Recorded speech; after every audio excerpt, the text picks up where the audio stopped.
Yo, what if I told you the toughest SUV ever built was secretly a masterpiece of overkill engineering, with a story so wild it'll make your jaw drop by the end? Stick with me, because this hidden gem's got secrets you won't believe.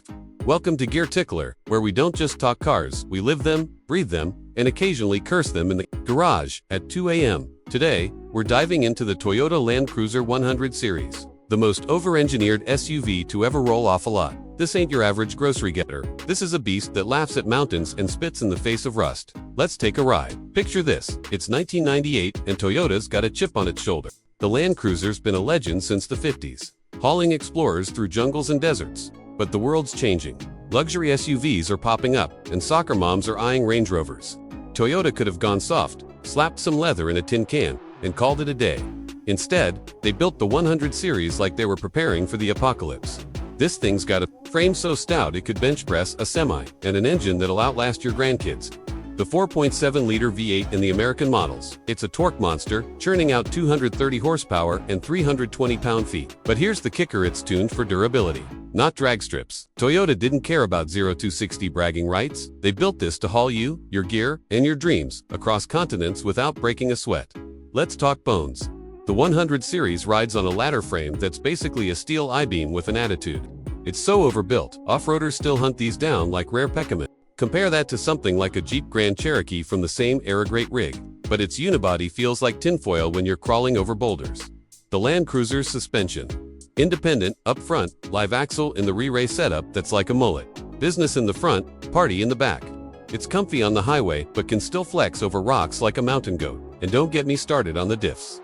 The locking differentials on some models are like cheat codes for off-roading. You're not driving over terrain, you're bullying it. Now, let's get to the heart of why this thing's over-engineered. Toyota didn't just build a truck, they built a legacy. The 100 series was designed to survive places where roads are just suggestions. In Australia, they got the 4.2-liter inline-six diesel, a motor so tough it could probably run on regret. Over in the Middle East, these things are still hauling families through the desert like it's no big deal. There's a story from Namibia where a 100 series got buried in a sandstorm, dug out after a week, and drove off like it was just another Tuesday. Try that with a modern crossover, and you'll be calling for a tow by lunch. But it's not just about brawn. Toyota sprinkled in some brain, too. The 100 series had tech that was straight up futuristic for the late 90s.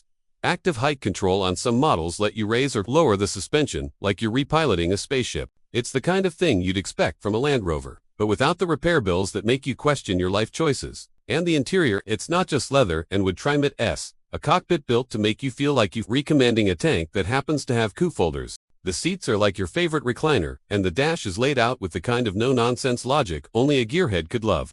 Let's talk price, because back in the day, this wasn't cheap. A fully loaded 100 series could set you back about 50 grand in 1998, big money, when a Ford Explorer was half that. Here's a fun tidbit. The 100 series was so overbuilt that Toyota used it as the base for the Lexus LX 470. Same guts, fancier suit. It's like finding out your rugged Uncle Moonlights as a runway model. And speaking of rugged, let's not forget the Land Cruiser's rally pedigree.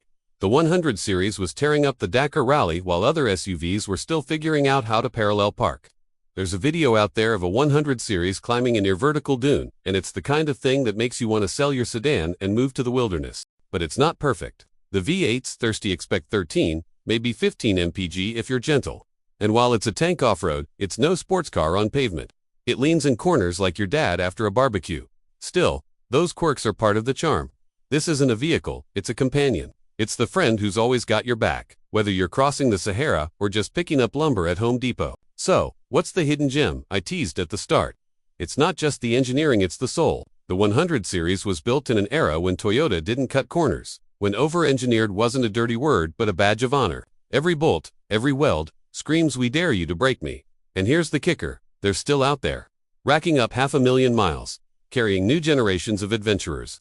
Find one, fix it up, and it'll outlast your Wi-Fi, router, your phone, maybe even you. As we roll to a stop, here's the big question. In a world of disposable cars, what's it worth to own something built to last forever? Hit that like button if you're as obsessed with this beast as I am, and subscribe to Gear Tickler for more stories that rev your soul. Share this with a friend who needs to know the Land Cruiser 100 series, isn't just an SUV, it's a legend. What's your dream rig?